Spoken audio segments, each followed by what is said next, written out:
Camera rolling. In 3, 2, 1. Rolling sound. Clap. All right, cool. Who are you? I am Zeke. That's what I go by. 30. Turned 30 last year.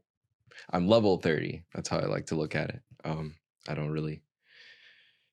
Well, I mean, it's age, but I guess I can explain that if I'm asked something about that later. I'm a musician. Play drums, guitar, bass, a little bit of piano. Music is kind of everything. That's everyday life for me. I like dogs. I consider myself, or rather, I what's the word I'm looking for? I identify with wolves. I like wolves a lot. I like to hunt my goals per se. I'm a Leo. August 4th. I'm a fire sign. I identify very much with fire. Yeah. Was pretty much raised in Atlanta, Georgia. Think that about sums it up. Yeah. What was your childhood like? And what were some important lessons that you learned then that you carry with you today? My childhood was pretty cool. My childhood, I'd kind of consider it a mixed bag. I feel like everyone's, I mean, I don't know what anyone else's childhood experience is really like, but I think I had my challenges, but also I learned a lot from those challenges. A lot of those challenges were self-inflicted. Some of those challenges came to me just because that's how life rolls. Maybe that's what parental units or friends were going through that may have impacted my day-to-day life. I don't regret my childhood. I appreciate my childhood. I learned pretty early to take things pretty seriously first, and to handle business first. Whether or not I learned that early is a whole nother story. Like learn to implement that, but that's definitely a lesson that I was taught early on. And I carry that with me. It's definitely important to balance that out with the fun of life, which my general response to handle your business before your pleasure was always, why not both? I'm a very why not both kind of guy. I try to be pretty neutral about things. But like I learned about balance and taking things pretty seriously first before being a goofball about things. Because generally speaking, you end up shooting yourself in the foot and like killing your own time span or time frame when it comes to things if you don't at least initially take it seriously. I learned how to cook really early. That's probably okay. I guess it's between learning how to play drums, which I learned at a really young age, and learning how to cook at a very young age. Like those are my two favorite lessons. Cause man, I love cooking. Cause I love food, and I don't want to wait on anyone else to like have to eat. Which is why I put a lot of time into cultivating how I cook. Yeah. How does a flower grow?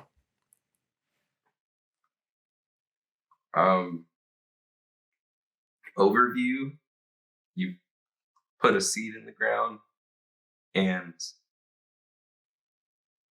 maintain certain conditions for said seed until it sprouts a plant that comes out of the ground. I'm not a flower expert, of course, but like I guess looking at it figuratively, That's how I would look at it.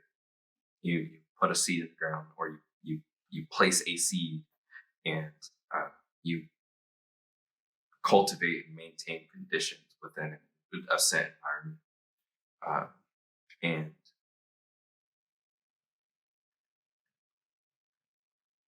you give it time,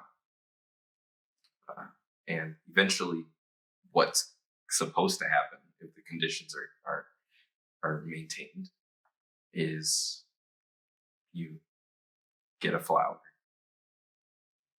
and flowers go through stages that start at seed and technically end with death, but like the peak of it is the blooming, or the sprouting of fruit. Yeah, I feel like that applies to people too. That applies to mostly anything that requires effort. Everything starts out as a seed, has a peak point of blooming, and then eventually dies off, because at least most great things come to an end. I don't know if there's anything that actually lasts forever. And in reality, we're humans, and even though we record history and whatnot, forever is just a perception kind of thing. Like, we perceive what forever is within our own individual time lifespans, or even as a collective. But I don't think that necessarily means that we've witnessed anything that actually lasts forever. Existence probably doesn't even last forever. Eventually everything will probably stop existing. Maybe. We don't know. Please give me a number from 1 to 100. 7. What's something that you do differently than most people? And when's the time that it either benefited or caused harm to you? Something that I do differently from most people? That's weird, because I don't know most people. But I like to think that, at least based on how driving in Atlanta works, I approach things from a take care of them so that you're taken care of kind of perspective. Which that both benefits and harms me all the time.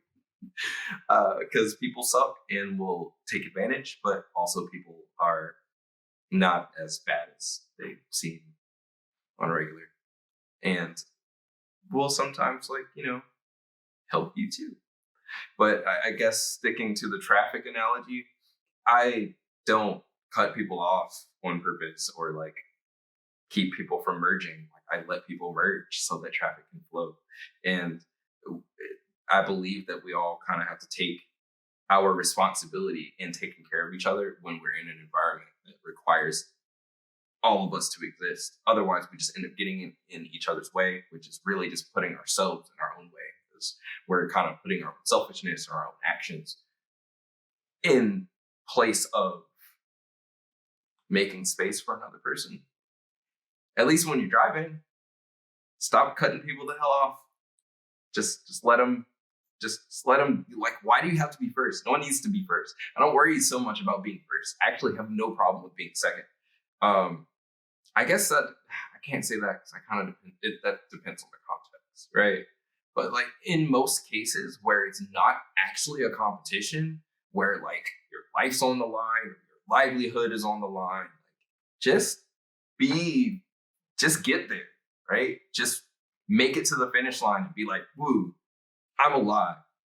People are crazy. People drive crazy. But people also live crazy and don't consider other people when they do things. And that sucks, because then someone has to deal with that, and then eventually you got to deal with it too. It's you could have just not been an asshole. Yeah, that's something I do differently than most other people. I intentionally try not to be an asshole. And sometimes that harms me because people suck. But that's okay, because I'm still not an asshole. And I mean, until someone calls me an asshole because I'm honest. in which case I can't do nothing about that. Please give me another number from 1 to 100. 13. Is it possible to know, without a doubt, what is good and what is evil? What's your reasoning? That's a fun question. Good, bad, neutral. I think there are a lot of threes in life, and there's always a middle ground. Generally speaking, there's a middle ground. I do think that in most cases, you can approach life from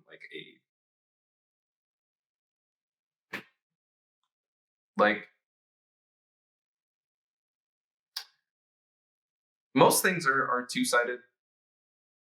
Most things are binary. Most things are yes or no. Most things are good or evil, black or white. But there's a lot of color around. There's a lot of balance in between. You can look at heroes and villains and decide whether or not you're a good guy, but you've got really shitty reasons for being a good guy, and vice versa. Oh, you're a bad guy, but you want to be a bad guy because the powers that be around you say that you are. So it really, I do believe you can know without a doubt whether or not something's good or bad. But there's a lot of gray area that most things require. Some things are black or white. It's totally not okay to touch kids, right? It's totally not okay to just walk down the street and punch an old dude in the back of the head. Those are both really fucked up things. And even if you sprinkle context on it, in both cases, I have problems and deep-rooted issues. That doesn't excuse it at all. That doesn't make it okay. Those are clearly bad things. But I also feel like someone takes 3 cans of green beans from their nearby Kroger and decides not to pay for it. But then you look into their situation. It's I haven't been able to make money for the last 3 weeks and I can't feed my kids. You did a not lawful thing, but you kind of did it for the right reasons. So that's one of the situations in which case there's color. There is such a thing as an option C. But not everything is option C, and some things are very binary. Please give me a final number from 1 to 100. All right. It's the last one. Let's go 77. If you could be anywhere other than where you are right now, where would you be and what would you be looking at? It's a weird question. It's not, it's interesting, but it's weird because it's damn it. I gave the number for that. Where would I be? I don't freaking know. Because ironically, I'm a very literal person sometimes. So I'm here right now. That's all I know. If I could be anywhere though, I would be I don't know. Chilling in a new house with all my peeps, looking at our scores rising. I don't know, man. That's super vague, right? It's not actually a place, but I'm not really attached. I'm not super attached to the places as much as I am the space that fills those places and the people that fill those spaces. I don't really care where I am, as long as me and my people are good and I got good music and good food and safety.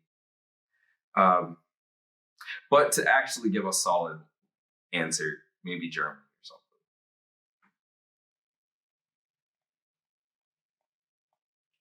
And I guess I'd be looking at either college studies or some good food. I like food, if you haven't guessed. I like music too, but like I'm usually playing music.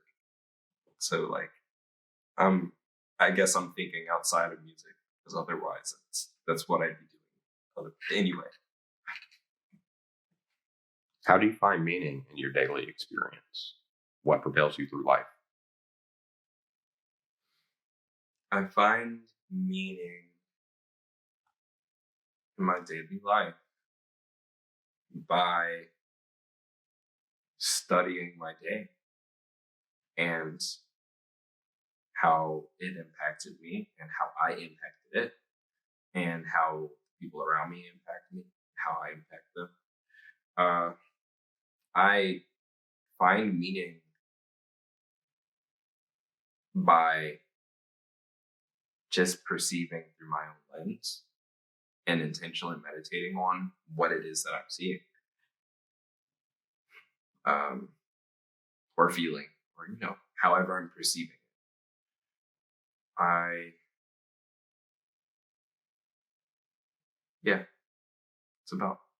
That about sums it up as far as how I find meaning.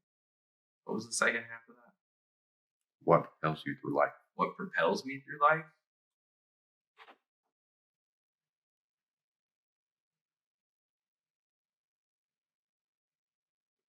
The sounds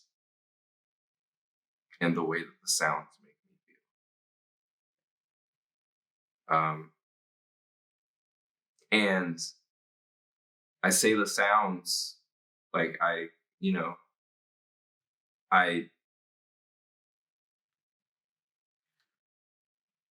digest a lot of life through music, but like also just the sounds around us is music too.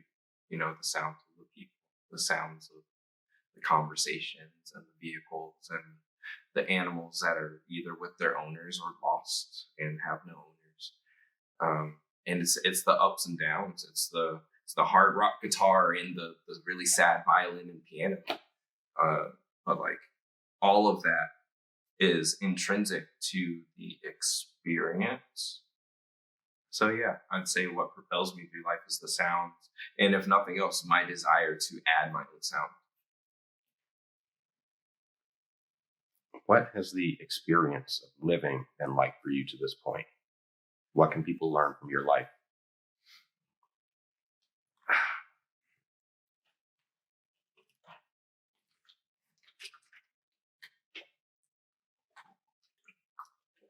One of the first things that people can learn from me is to drink more water. Just want to throw that out there. I was thirsty. Life has been. I look at life as a video game. I like RPG games a lot, and so I look at life pretty much like an RPG. Like I said, I'm level 30, and I like to look at it as like I'm leveling up as opposed to getting older, because getting older implies decay, which our bodies are decaying, but we can also combat that decay. And also, I look at every year as like another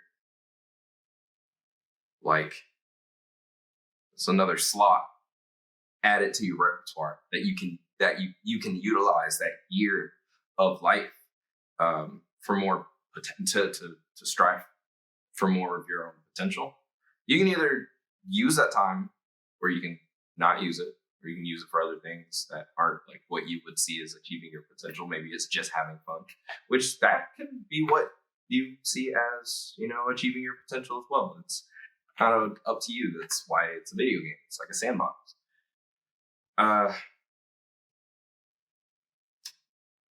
The game is not an easy one. It is fun at times, but there's it's pretty competitive, and there's a lot of bullshit. There's some bugs, some of these enemies aren't even enemies you can fight exactly. You got to have certain charms and spells that are passive. You can't even Like you can't really attack your taxes. You gotta prepare with spells and budgeting, right? Like there are different facets of life. There are different classes. You know, there are different mini games and different quests and side quests. Life has ultimately just been, right? Life hasn't been very bad. I can't say it's been awful. I've been extremely blessed. So my experience has been a good one. My experience playing this game has been a pretty decent one. I'm still going. I'm still playing it, right? Like I am still going, and it's not easy. It's not easy. That's the simplest way I can put it. The game's been fun, but it ain't easy. And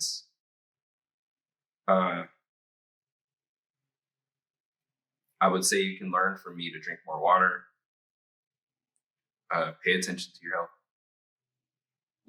live with love, and empathy, and compassion, and honor, and with like valor and fervor. Don't quit, even though things suck sometimes and have a high ability to piss you off, because things piss me off all the time. But you just work on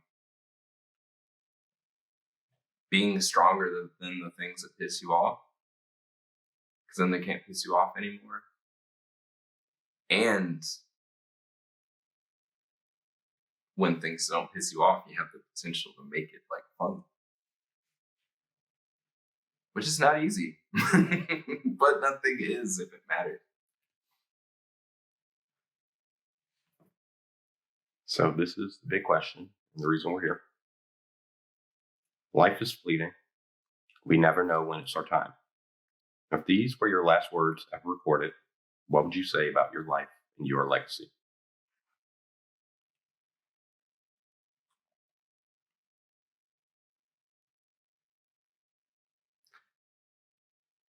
I would say that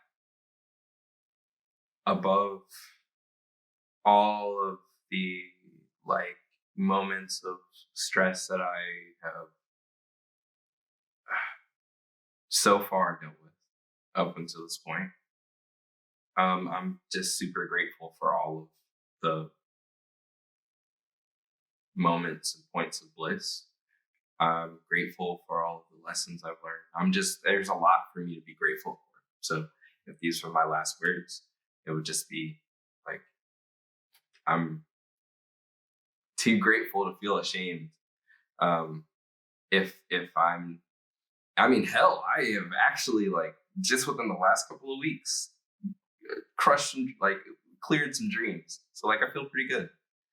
If I were to go right now, I'd be like, yeah, I'm super grateful with how far I've come, and